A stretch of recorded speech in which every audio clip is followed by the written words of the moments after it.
Je reste convaincue que la peur est l'une des causes de mon cancer. J'avais vécu constamment dans la peur. En fait, presque toute ma vie, j'avais eu l'impression d'être différente et de devoir faire des efforts pour être acceptée. J'avais toujours eu peur que les gens ne m'aiment pas. Je craignais constamment la désapprobation et le rejet. Et j'avais peur de mes insuffisances. Je cherchais à plaire. J'avais toujours une attitude de paillasson. J'avais donc passé ma vie à avoir peur. Puis adulte, j'ai vu ma meilleure amie développer un cancer et en mourir. Et ça m'a vraiment fait peur. J'ai commencé à craindre le cancer et les traitements contre le cancer, car elle avait eu accès aux meilleurs traitements. Et malgré tout ça, ça s'est aggravé et elle en est morte. Et j'ai assisté à tout ce processus. Je me suis mis à avoir tellement peur du cancer que j'ai fait des recherches sur tous les moyens de le prévenir. Et plus je faisais des recherches, plus j'avais peur, parce que j'avais découvert que les pesticides dans la nourriture pouvaient causer le cancer, tout comme le plomb et le fluor présent dans l'eau, le fait de boire dans du plastique et d'utiliser des micro-ondes. J'ai donc commencé à craindre de plus en plus tout ce que j'introduisais dans mon corps. Alors, j'ai commencé à manger très sainement, comme on dit. J'ai commencé à ne manger que des aliments biologiques, à acheter toutes sortes de compléments supposés prévenir le cancer. Tout ce qui était antioxydant, je me suis mise à tout acheter et j'enquêtais sur tout. Et je n'acceptais de manger que des produits végétaux et biologiques. Mais tout ce que je mangeais, je le mangeais parce que j'avais peur du cancer. Je ne mangeais pas ces aliments parce que je voulais vivre longtemps, que j'adorais la vie ou que j'en raffolais. Je n'aimais pas ça, mais j'avais tellement peur du cancer que tout ce que je mangeais, je le mangeais à cause de ça.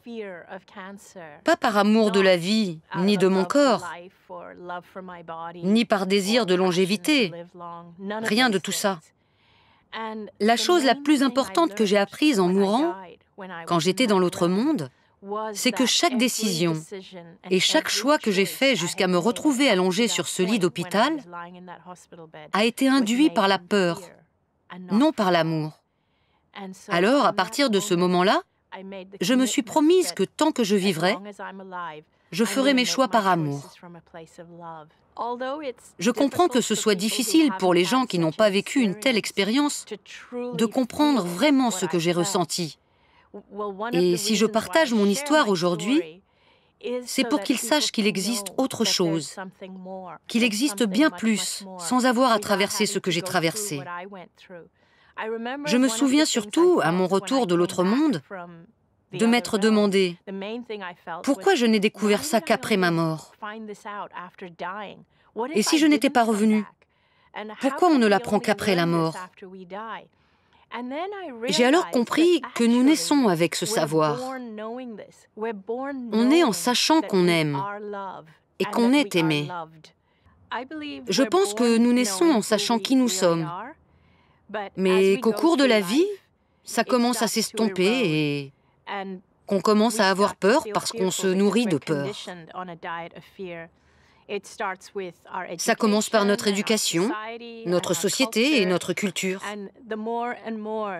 Et plus on est conditionné par la peur, plus on oublie qui on est vraiment, parce que l'amour et la peur ne peuvent pas coexister. C'est l'un ou l'autre. Nous naissons sachant que nous sommes amour et que nous venons de l'amour. Mais la peur occulte tout ça. Et nos gouvernements nous remplissent de peur, tout comme nos sociétés. Notre système éducatif est basé sur la peur. Il est basé sur la compétition et la victoire. Notre système médical est basé sur la peur.